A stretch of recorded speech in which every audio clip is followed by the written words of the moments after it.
বাংলাদেশের নতুন সরকারের বৈদেশিক নীতির প্রথম বড় বার্তা কি ভারতকে পাশ কাটিয়ে চীনের দিকে ঝুঁকে পড়া, নাকি এটি শুধুই কৌশলগত ভারসাম্যের অংশ? প্রধানমন্ত্রী তারেক রহমানের প্রথম রাষ্ট্রীয় সফরের গন্তব্য মালয়েশিয়া ও চীন হওয়ায় এখন সবচেয়ে বড় আলোচনার বিষয় ভারত কেন নয়। প্রধানমন্ত্রী হিসেবে প্রথম রাষ্ট্রীয় সফরে আগামী ২১ জুন মালয়েশিয়া যাচ্ছেন তারেক রহমান। সেখানে মালয়েশিয়ার প্রধানমন্ত্রী আনোয়ার ইব্রাহিমের সঙ্গে বৈঠকের পর ২২ জুন রাতেই তিনি উড়াল দেবেন চীনের দালিয়ানের উদ্দেশ্যে। দালিয়ানে ওয়ার্ল্ড ইকোনমিক ফোরামের annual meeting of the new চ্যাম্পিয়ন্সে অংশ নেওয়ার পাশাপাশি ২৫ জুন চীনের প্রধানমন্ত্রী এবং ২৬ জুন প্রেসিডেন্ট শি জিনপিংয়ের সঙ্গে বৈঠক করবেন তারেক রহমান। সফরে শিক্ষা, কৃষি, বাণিজ্য, বিনিয়োগ, কৃত্রিম বুদ্ধিমত্তা, গণমাধ্যম, সবুজ উন্নয়ন সহ ১৫টিরও বেশি সমঝোতা স্মারক সইয়ের প্রস্তুতি চলছে। কিন্তু সবচেয়ে বড় প্রশ্ন অন্য জায়গায়। বাংলাদেশের সবচেয়ে গুরুত্বপূর্ণ প্রতিবেশী ভারতকে বাদ দিয়ে কেন মালয়েশিয়া ও চীন দিয়ে শুরু হচ্ছে প্রধানমন্ত্রীর বিদেশ সফর?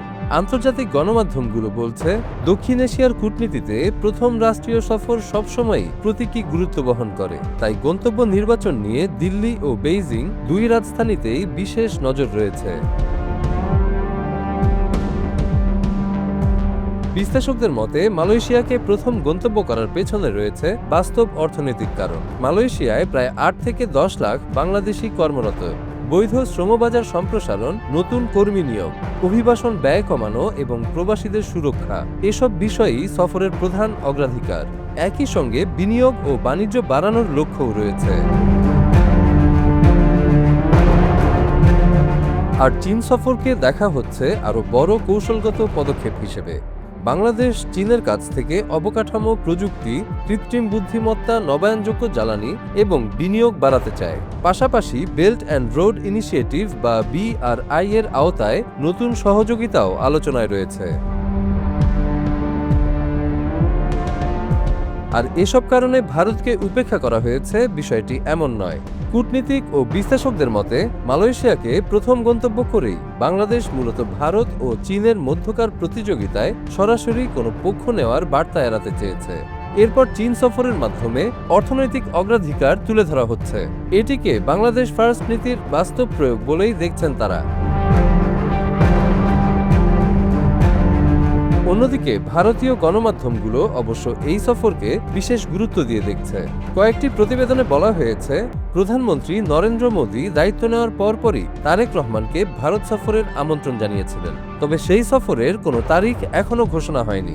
একই সঙ্গে ভারতীয় বিশ্লেষকরাও বলছেন, চীন আগে গেলেও ভারত সফর খুব বেশি দেরি হওয়ার সম্ভাবনা নেই।